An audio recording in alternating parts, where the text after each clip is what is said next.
It would be a good thing to find out the exact number that we need to get the best accident detection possible.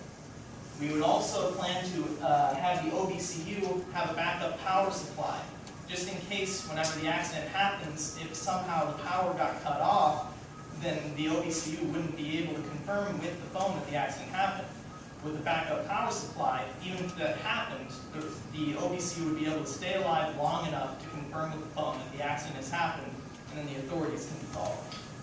We'd also plan on adding a function to store medical information. That always would be a helpful thing for people riding on the scene. And we plan on sending accident contacts to the emergency responders. Because as you heard earlier, we can detect what kind of accident it is based on whether it was an accelerometer accident or a gyroscope. So for the person arriving on the scene, knowing that it was a rollover versus a T-bone can be the biggest difference that is necessary to probably save the person's life. First and foremost, we'd like to thank Dr. Payne. She's, for most of us, she's been our professor for the last 2 years here. She's the mom of the department, and we've gotten to know her quite a bit over these past 2 years. We've had some fun with her and some not so fun times. But without her, we wouldn't have been able to get to this place. She's taught us a lot about what software engineering is like in the real world and working with teams. So we thank her. Secondly, Dr. Ma is the one who actually came up with this idea.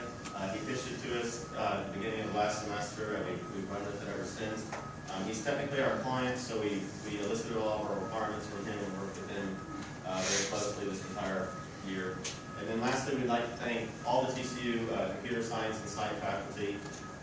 We talked a lot about Dr. Payne and getting through just this class, but without their mentoring and help the last 4 years, we wouldn't even be able to get to senior design. So thank you. And also StackOverflow.com.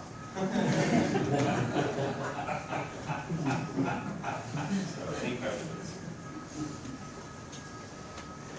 Well, how did you address the data action when you don't have a rate monitoring system?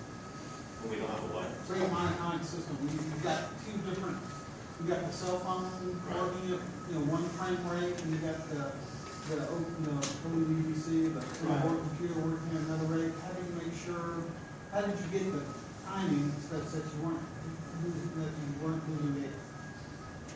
Well, even though that they're sampling different rates, they're both fast enough that they'll be able to detect the accident. So as soon as that happens, we actually have the phone just listening on our connection socket, and if the phone detects an accident, it will wait for the Raspberry Pi to say yes, there's an accident. So if that happens in a short amount of time, we confirm it, and then the Pi detects an accident, and then it will automatically send something to the phone, and then the phone detects one itself in that short amount of time as well, and it'll confirm. And so even though the sampling rates aren't exactly the same, that's not necessarily important because we just have a short buffer period where if both flag at the same time in that window, we consider that to be. So you're assuming nothing else is running on the phone that could be taking up some of your CPU cycles? Yes, that does happen, but we have the search money in the foreground, so as long as our app is up, it's not going to be killed. So yeah, I mean, the phone could be under heavy use, but from what we found, there's not going to be any delay. Well, yeah, we have a small delay, 1 to 2 seconds where both devices have to confirm. And we also have to take into account the network delay as well. So we have to have a little window. Yeah. What's the actual message sent to 911? Well, we're able to call a number and also text a number. We're able to call 911, but we don't actually do that one because we don't have Okay, so what's the actual message? We haven't actually developed a message yet. We don't know if it's possible to send voice or some sort of sound across on a phone call to actually have a pre-recorded message or something like that. But we could generate any text messages in that to the proper, well, either to the emergency contact or something else that's been set up.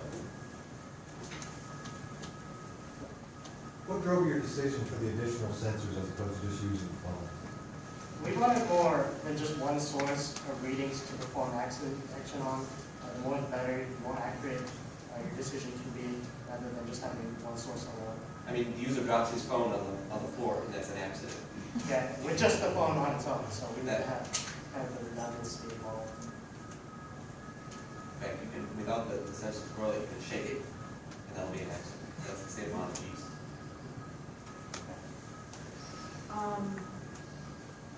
About how much would the whole system cost, and what would you need to already have to set this up on your car?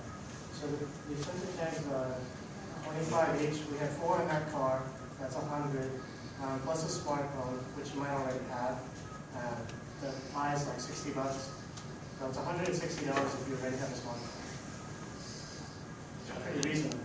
It's a one-time fee as well. Right, yeah, and the Raspberry Pi is powered by a normal mini USB phone charger. So, but we assume that people already have a smartphone, which most people do, and then, yeah, it'd be about $160. How well can you get by with just running the system with the phone?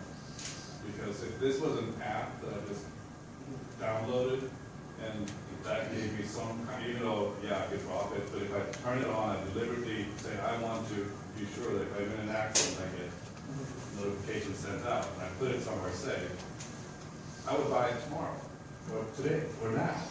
But if I know that I have to go with sensors, have to mount in the car, you know, that's a different thing. How accurate can that system work with just the phone? We developed the accident detection on the smartphone first, and then the Raspberry Pi second. So a lot of our initial testing was just with the smartphone, and I mean, on just that little car, it was able to detect pretty reasonably when it smashed into things, and not too many false positives.